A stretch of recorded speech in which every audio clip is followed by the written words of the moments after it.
हे guys, good evening.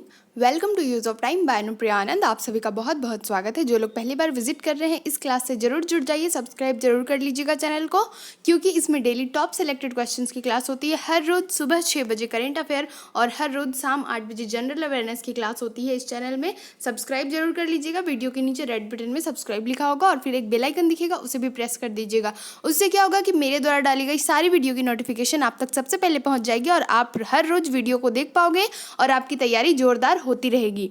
चलिए समय को व्यर्थ ना करते हुए हम वीडियो की ओर चलते हैं। क्वेश्चन नंबर 1 ध्यान से देखिए। भारत के प्रधानमंत्री का कार्यकाल कितना होता है? ऑप्शन देखिएगा, 1 लोकसभा के कार्यकाल के साथ, ऑप्शन 2 राष्ट्रपति के कार्यकाल के साथ, या ऑप्शन 3 जब तक उसे लोकसभा के बहुमत का समर्थन प्राप्त हो, या ऑप्शन 4 5 वर्ष। तो दोस्तों इसका सही आंसर होगा, तो फ्रेंड्स इसका सही आंसर होगा ऑप्शन नंबर 3। जी हाँ, जब तक उसे लोकसभा के बहुमत का समर्थन प्राप्त हो। कहा गया है कि भारत के प्रधानमंत्री का कार्यकाल कितना होता है, तो जब तक उसे लोकसभा के बहुमत का समर्थन प्राप्त होता है तब तक। अगले प्रश्न की ओर चलते हैं। सवाल नंबर 2 ध्यान से देखिए। शक्ति के विकेंद्रीकरण को गांधी जी के समर्थन का क्या कारण था? ऑप्शन देखिएगा, 1 विकेंद्रीकरण लोकतंत्र में लोगों की अधिक भागीदारी सुनिश्चित करता है, या ऑप्शन 2 भारत में अतीत से शक्ति का विकेंद्रीकरण था, या ऑप्शन 3 देश के आर्थिक विकास के लिए विकेंद्रीकरण अनिवार्य था, या फिर ऑप्शन 4 विकेंद्रीकरण सांप्रदायिकता को रोक सकता है। तो दोस्तों इसका सही आंसर होगा ऑप्शन नंबर 3। जी हाँ, देश के आर्थिक विकास के लिए विकेंद्रीकरण अनिवार्य था। ऑप्शन नंबर 3 इसका सही आंसर है, याद रखना है। अगले प्रश्न की ओर चलते हैं। सवाल नंबर 3 ध्यान से देखिए। महात्मा गांधी के अनुसार संसार में सबसे शक्तिशाली बल निम्नलिखित में से कौन सा है? महात्मा गांधी के अनुसार ऑप्शन देखिएगा, 1 वीर की अहिंसा, 2 दुर्बल की अहिंसा, 3 डरपोक की अहिंसा, या 4 पद दलित की अहिंसा। तो दोस्तों इसका सही आंसर होगा वीर की अहिंसा। जी हाँ, ऑप्शन नंबर 1 इसका सही आंसर है। कहा गया है कि महात्मा गांधी जी के अनुसार संसार में सबसे शक्तिशाली बल कौन सा बल है, तो वीर की अहिंसा एक सबसे शक्तिशाली बल है महात्मा गांधी जी के अनुसार। अगले प्रश्न की ओर चलते हैं। सवाल नंबर 4 ध्यान से देखिए। जीडी गोयनका वर्ल्ड स्कूल के 17 वर्षीय छात्र कुबेर सिंह का नाम 20 जनवरी 2009 को समाचारों में क्यों था? ऑप्शन देखिएगा, 1 उसे संजय चोपड़ा पुरस्कार का विजेता घोषित किया गया था, या ऑप्शन 2 उसने 9 अंक की संख्या को तेजी से याद करने का रिकॉर्ड तोड़ा था, या ऑप्शन 3 उसने संयुक्त राष्ट्र अमेरिका के पूर्व राष्ट्रपति बराक ओबामा का शपथ ग्रहण समारोह एक सरकारी आमंत्रित व्यक्ति के रूप में देखा था, या ऑप्शन 4 उसने यूएसए की प्रसिद्ध पत्रिका की वर्ग पहेली हल की थी। तो दोस्तों इसका सही आंसर होगा ऑप्शन नंबर 3। जी हाँ, उसने संयुक्त राष्ट्र अमेरिका के पूर्व राष्ट्रपति जो थे बराक ओबामा का शपथ ग्रहण समारोह में एक सरकारी आमंत्रित व्यक्ति के रूप में देखा था। तो इसमें कहा गया था कि जीडी गोयनका वर्ल्ड स्कूल के 17 वर्षीय छात्र कुबेर सिंह का नाम 20 जनवरी 2009 को समाचार पत्रों में क्यों था, तो क्योंकि उसने संयुक्त राष्ट्र अमेरिका के पूर्व राष्ट्रपति बराक ओबामा का शपथ ग्रहण समारोह एक सरकारी आमंत्रित व्यक्ति के रूप में देखा था, इसीलिए उनका नाम समाचार पत्र में था। कब? तो 20 जनवरी 2009 में 17 वर्षीय छात्र कि कौन, तो कुबेर सिंह, याद रखना है। अगले प्रश्न की ओर चलते हैं। सवाल नंबर 5 ध्यान से देखिए। निम्नलिखित में से कौन स्वराज पार्टी के सदस्य थे? ऑप्शन पहले यहाँ पर देख लीजिए, उसके बाद हम ऑप्शन देखते हैं कौन थे। 1 नंबर है मोतीलाल नेहरू, 2 सरदार पटेल, 3 गोपाल कृष्ण गोखले। तो अब हमें ऑप्शन में देखना है कौन कौन थे।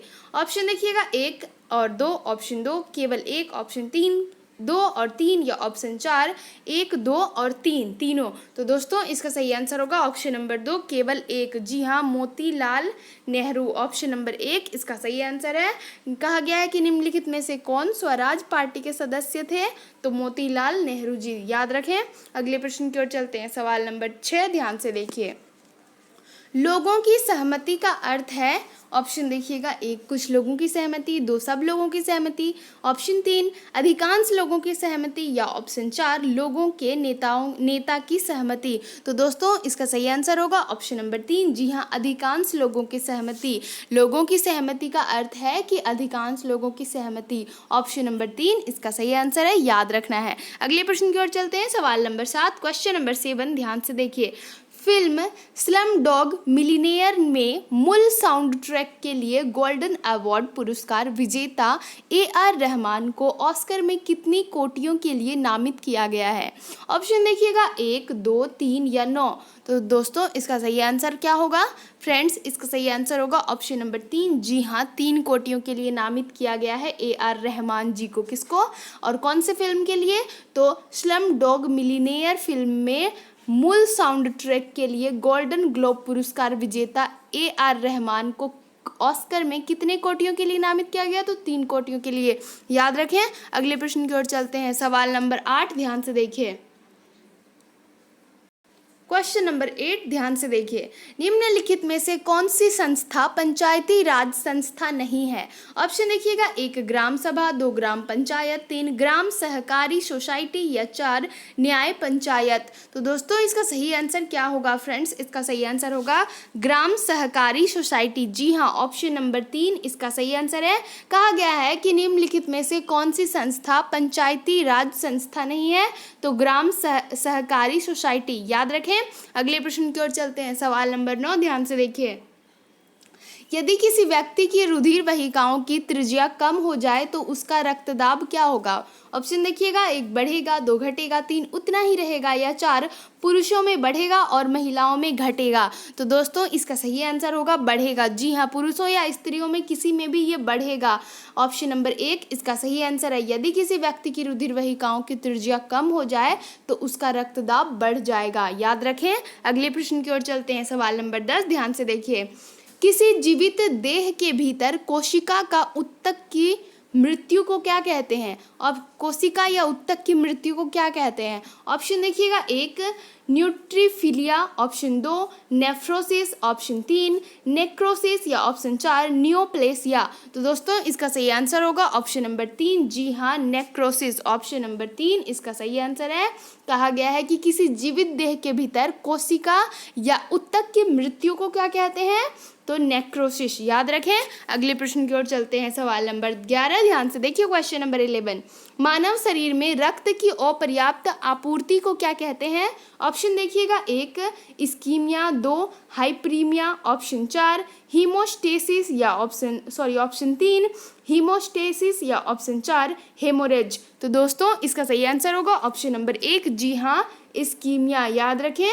मानव शरीर में रक्त की अपर्याप्त आपूर्ति को क्या कहते हैं? तो इस्कीमिया, याद रखें। अगले प्रश्न की ओर चलते हैं। सवाल नंबर 12, ध्यान से देखिए। सवाल नंबर 12 क्या कहता है कि निम्नलिखित का मिलान कीजिए। संघ राज्य क्षेत्र कार्य क्षेत्र उच्च न्यायालय का। तो अब देखिए इधर क्या है, A पंडिचेरी, B अंडमान और निकोबार द्वीप समूह, C लक्षद्वीप, या और D है दमन द्वीप, और इधर है केरल, बम्बई, मद्रास और कोलकाता। हमें इनका मिलान करना है। तो ऑप्शन ये ABC के क्रम में रहेगा और हमें इनका मिलान करना है। अब देख लेते हैं ऑप्शन क्या है। ऑप्शन है 3 4 1 2, ऑप्शन 2 1 3 4 2, ऑप्शन 3 1 2 3 4, या ऑप्शन 4 1 4 3 2। तो दोस्तों इसका सही आंसर क्या होगा? फ्रेंड्स इसका सही आंसर होगा ऑप्शन नंबर 1। जी हाँ, 3 4 1 2, यानी कि हमें मिलान कैसे करना है?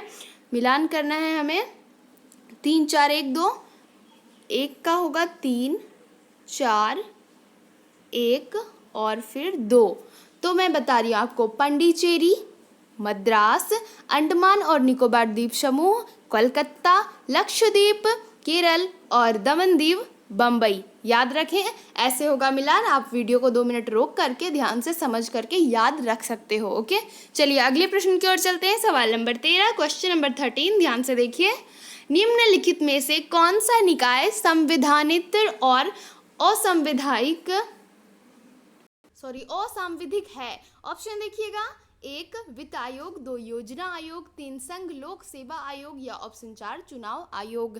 तो दोस्तों इसका सही आंसर होगा ऑप्शन नंबर 2। जी हाँ, योजना आयोग, ऑप्शन नंबर 2 इसका सही आंसर है। कहा गया है कि निम्नलिखित में से कौन सा निकाय संविधानेतर और असंवैधानिक है, तो योजना आयोग। याद रखें। अगले प्रश्न की ओर चलते हैं, सवाल नंबर 14, ध्यान से देखिए। संसद में अविश्वास प्रस्ताव के बारे में निम्नलिखित में से कौन सा सही है? ऑप्शन देखिएगा, ए संविधान में इसका कोई उल्लेख नहीं, ऑप्शन 2 एक विश्वास प्रस्ताव के बाद दूसरा अविश्वास प्रस्ताव प्रस्तुत करने के लिए 6 माह की अवधि आवश्यक होनी चाहिए, या ऑप्शन 3 सदन में प्रस्तुत करने से पहले कम से कम 100 व्यक्ति उस प्रस्ताव का समर्थन अवश्य करें, या ऑप्शन डी यह केवल लोकसभा में प्रस्तुत किया जा सकता है। इन सब का अब हमें ऑप्शन देखना है कि सही कौन सा होगा, ए और बी, ए बी सी और डी, ए बी और सी, या ए और डी, कौन सा है? तो देखिए फ्रेंड्स, इसका सही आंसर होगा, क्वेश्चन एक बार ध्यान से देखिए, संसद में अविश्वास प्रस्ताव के बारे में निम्नलिखित में से कौन सा सही है? ए बी सी डी, इन सारों में से कौन कौन सा सही है? तो इसका सही आंसर होगा ऑप्शन नंबर 4। जी हाँ, ऑप्शन नंबर 4 में क्या कहा है कि ए और डी, यानी कि ए क्या है, संविधान में इसका कोई उल्लेख नहीं है, और डी यह केवल लोकसभा में प्रस्तुत किया जा सकता है। तो ए और डी सही है, इसीलिए ऑप्शन नंबर 4 इसका सही होगा। याद रखें। चलिए अगले प्रश्न की ओर चलते हैं, सवाल नंबर 15, ध्यान से देखिए। गहरे तले हुए खाद्य पदार्थ कैंसर जनक होते हैं क्योंकि उनमें प्रचुरता होती है किसकी? ऑप्शन देखिएगा, 1 वसा की, 2 हाइड्रोकार्बनों की, 3 पकाने के तेल की, या ऑप्शन पकाने के तेल की, या ऑप्शन 4 निकोटीन की। तो दोस्तों इसका सही आंसर होगा ऑप्शन नंबर 1, जी हाँ, वसा की। गहरे तले हुए खाद्य पदार्थ कैंसर जनक होते हैं क्योंकि उसमें प्रचुरता होती है वसा की। याद रखें। अगले प्रश्न की ओर चलते हैं, सवाल नंबर 16, ध्यान से देखिए। निम्नलिखित में से किस भारी धातु की विषाक्तता यकृत सिरोसिस पैदा करती है? ऑप्शन देखिएगा, 1 कॉपर, 2 लेड, 3 मरकरी, या 4 जिंक। तो दोस्तों इसका सही आंसर होगा ऑप्शन नंबर 2, जी हाँ, लेड। याद रखना है।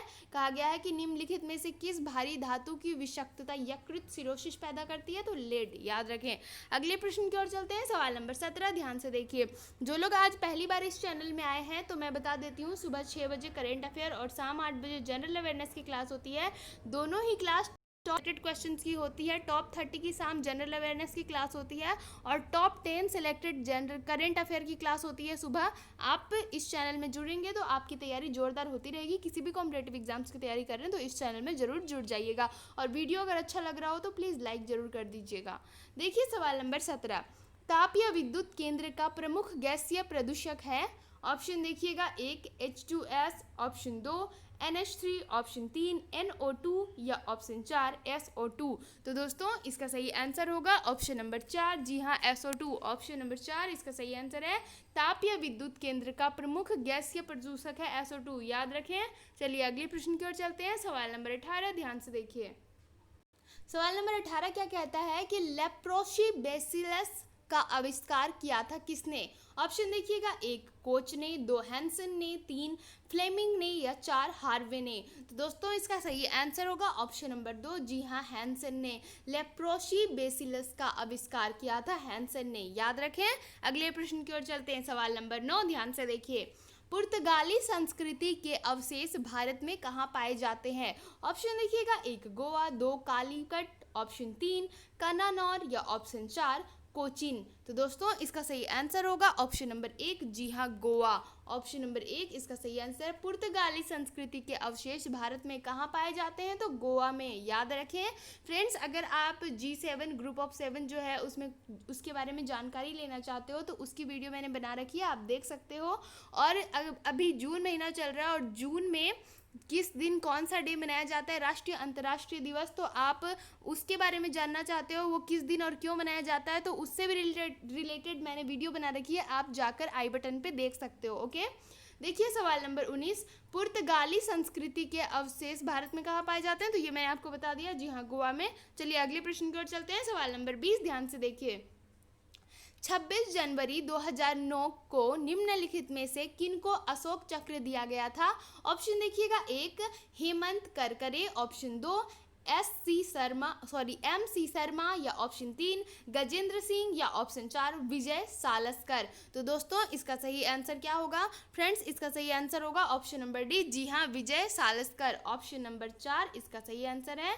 याद रखें 26 जनवरी 2009 को निम्नलिखित में से किनको अशोक चक्र दिया गया था? तो विजय सालस्कर जी को अशोक चक्र दिया गया था। कब? तो 26 जनवरी 2009 को। याद रखें। चलिए अगले प्रश्न की ओर चलते हैं। सवाल नंबर 21 ध्यान से देखिए। फ्रेंड्स एक्चुअली मैंने बताया कि विजय सालस्कर जी को, एक्चुअली इसका सही आंसर हेमंत करकरे, MC शर्मा और गजेंद्र सिंह और विजय सालस्कर, इन चारों को दिया गया था पुरस्कार 26 जनवरी 2009 को। किनको अशोक चक्र दिया गया था? तो इन चारों को। याद रखना है कौन कौन, एक बार देख लीजिए नाम। हेमंत करकरे, MC शर्मा, गजेंद्र सिंह और विजय सालस्कर। नाम याद रखना है। कब दिया गया था? तो 26 जनवरी 2009 को। चलिए अगले प्रश्न की ओर चलते हैं। सवाल नंबर 21 ध्यान से देखिए। टाइफाइड पैदा किया जाता है किसके द्वारा? ऑप्शन देखिएगा, 1 स्यूडोमोनास द्वारा, ऑप्शन 2 स्टेफाइलोकोकस द्वारा या ऑप्शन 3 बेसिलस द्वारा या ऑप्शन 4 सल्मोनेला टाइफी द्वारा। तो दोस्तों इसका सही आंसर होगा ऑप्शन नंबर 4, जी हाँ, साल्मोनेला टाइफी द्वारा टाइफाइड पैदा किया जाता है। किसके द्वारा? तो साल्मोनेला टाइफी द्वारा। याद रखें। चलिए अगले प्रश्न की ओर चलते हैं। सवाल नंबर 22 ध्यान से देखिए। BCG प्रतिरक्षण होता है किसके लिए? BCG ऑप्शन देखिएगा, 1 खसरा के लिए, 2 ट्यूबरकुलोसिस के लिए, ऑप्शन 3 डिप्थीरिया के लिए या ऑप्शन 4 कुष्ठ रोग के लिए। तो दोस्तों इसका सही आंसर होगा ऑप्शन नंबर 2, जी हाँ, ट्यूबरकुलोसिस के लिए BCG प्रतिरक्षण होता है, ट्यूबरकुलोसिस के लिए। याद रखें। अगले प्रश्न की ओर चलते हैं। सवाल नंबर 23 ध्यान से देखिए। कार्बोहाइड्रेट के अलावा हमारे आहार में ऊर्जा का एक प्रमुख स्रोत होता है। ऑप्शन देखिएगा, 1 प्रोटीन, वसा, खनिज या विटामिन्स। तो दोस्तों इसका सही आंसर होगा ऑप्शन नंबर 2, जी हाँ, वसा। कहा गया है कि कार्बोहाइड्रेट के अलावा हमारे आहार में ऊर्जा का एक प्रमुख स्रोत होता है वसा। याद रखें। अगले प्रश्न की ओर चलते हैं। सवाल नंबर 24 ध्यान से देखिए। बच्चों के अंगों की अस्थियां मुड़ जाती है यदि कमी हो किसकी? ऑप्शन देखिएगा, 1 विटामिन E की, विटामिन B1 की, ऑप्शन 3 विटामिन D की या ऑप्शन 4 विटामिन E की। तो दोस्तों इसका सही आंसर होगा ऑप्शन नंबर 3, जी हाँ, विटामिन D की। कहा गया है कि बच्चों के अंगों की अस्थियां मुड़ जाती है यदि विटामिन D की कमी हो तो। और विटामिन D किससे मिलता है? तो सूर्य की किरणें से। याद रखें। अगले प्रश्न की ओर चलते हैं। सवाल नंबर 25 ध्यान से देखिए। कठोर जल से कैल्शियम और मैग्नीशियम निकालने की प्रक्रिया को क्या कहते हैं? ऑप्शन देखिएगा, 1 अवसादन, 2 फिल्ट्रेशन, ऑप्शन 3 उर्णन या ऑप्शन 4 जल मृदुकरण। तो दोस्तों इसका सही आंसर होगा ऑप्शन नंबर 4, जी हाँ, जल मृदुकरण। याद रखना है। कहा गया है कि कठोर जल से कैल्शियम और मैग्नीशियम निकालने की प्रक्रिया को क्या कहते हैं? तो जल मृदुकरण। याद रखें। अगले प्रश्न की ओर चलते हैं। सवाल नंबर 26 ध्यान से देखिए। भारत में नालंदा विश्वविद्यालय किस राज्य में स्थित है? ऑप्शन देखिएगा, 1 बंगाल, 2 बिहार, 3 उड़ीसा या 4 उत्तर प्रदेश। तो दोस्तों इसका सही आंसर होगा ऑप्शन नंबर 2, जी हाँ, बिहार में। कहा गया है कि नालंदा विश्वविद्यालय कहाँ पर है, किस राज्य में? भारत में। तो बिहार में। याद रखें। अगले प्रश्न की ओर चलते हैं। सवाल नंबर 27 ध्यान से देखिए। सवाल नंबर 27 में भी मिलान के लिए कहा गया है। और सूची 1 और सूची 2 को देखिए क्या क्या है। इधर है A तुगलकाबाद किला, ऑप्शन और 2 है लाल किला, 3 हौज खास और D है द सिटी ऑफ सिरी। और इधर देखिए क्या क्या है नाम। अलाउद्दीन खिलजी, शाहजहां, फिरोज शाह तुगलक और है गयासुद्दीन तुगलक। अब हमें इनका मिलान करना है। जैसा कि मैंने बता रखा है कि ये ABCD के क्रम में ही रहता है हर बार, और हमें इनका मिलान इधर से करना है। अब देखते हैं ऑप्शन देखिएगा, 1 2 3 4 ऑप्शन 2, 4 2 3 1 ऑप्शन 3, 4 3 2 1 ऑप्शन 4, 3 1 4 2। तो दोस्तों इसका सही आंसर क्या होगा फ्रेंड्स? इसका सही आंसर होगा ऑप्शन नंबर 2, यानी कि 4 2 3 1। अब हमें इसका मिलान कैसे करना है? 4 2 3 1 का 4 2 3 और 1। आप वीडियो को 2 मिनट रोक करके इसे ध्यान से समझ लीजिए ताकि आपको याद रह जाए। तुगलकाबाद किला गयासुद्दीन तुगलक और लाल किला शाहजहां और हौज खास फिरोज शाह तुगलक और फिर द सिटी ऑफ सिरी का अलाउद्दीन खिलजी। इसे आप वीडियो रोक करके 2 मिनट खुद से पढ़ के अपने माइंड में सेट कर लीजिए ताकि आपको याद रह जाए। चलिए अगले प्रश्न की ओर चलते हैं। सवाल नंबर 28 ध्यान से देखिए। 26 जनवरी 2009 को अमर जवान ज्योति पर माला किसने चढ़ाई थी? ऑप्शन देखिएगा, 1 प्रधानमंत्री, 2 रक्षा मंत्री, 3 गृह मंत्री या 4 विदेश मंत्री। तो दोस्तों इसका सही आंसर होगा ऑप्शन नंबर 2, जी हाँ, रक्षा मंत्री ने 26 जनवरी, कब? तो 26 जनवरी और 2009 को अमर जवान ज्योति इंडिया गेट पर माला किसने चढ़ाई थी? तो रक्षा मंत्री ने। याद रखें। अगले प्रश्न की ओर चलते हैं। सवाल नंबर 29 हमारा सेकंड लास्ट क्वेश्चन है। जो लोग पहली बार विजिट कर रहे हैं, अभी तक आपने सब्सक्राइब नहीं किया है चैनल को, जो जिन जिन लोगों ने, मैं उनको बता देना चाहती हूँ, क्योंकि ऐसा होता है कि बहुत लोगों को पता भी नहीं होता कि कैसे मैं सब्सक्राइब करूँ। तो देखिए, आप वीडियो के नीचे रेड कलर में सब्सक्राइब लिखा होगा, उस सब्सक्राइब बटन को प्रेस कर दीजिए। फिर आपको एक बेल आइकन दिख रहा होगा, उस बेल आइकन को प्रेस कीजिए। उसके बाद ऑल में टच कर दीजिए। ऑल में टच करते हैं तो ऑल वीडियो की नोटिफिकेशन आप तक पहुंच जाती है। इसलिए मेरे द्वारा डाली गई सारी वीडियो को अगर आप देखना चाहते हैं तो सब्सक्राइब करने के बाद बेल आइकन जरूर दबा लीजिए। और आप अगर कॉम्पिटिटिव एग्जाम्स की तैयारी कर रहे हैं तो मैं सच बता रही हूँ, हर रोज सुबह 6 बजे के करंट अफेयर और शाम 8 बजे के जनरल अवेयरनेस अगर आप देखते हो तो आपकी तैयारी जोरदार होती रहेगी। तो देखिए सवाल नंबर 29 सेकंड लास्ट क्वेश्चन क्या कहता है? अंग्रेजों ने भारत में रेलवे किस उद्देश्य से शुरू की थी? ऑप्शन देखिएगा, 1 भारत में भारी उद्योग को आगे बढ़ाने के लिए, ऑप्शन 2 ब्रिटिश वाणिज्य और प्रशासनिक नियंत्रण की सुविधा के लिए, ऑप्शन 3 दुर्भिक्ष की स्थिति में खाद्यान्न पहुंचाने के लिए, या ऑप्शन 4 ताकि भारत देश में मुक्त रूप से घूम सके।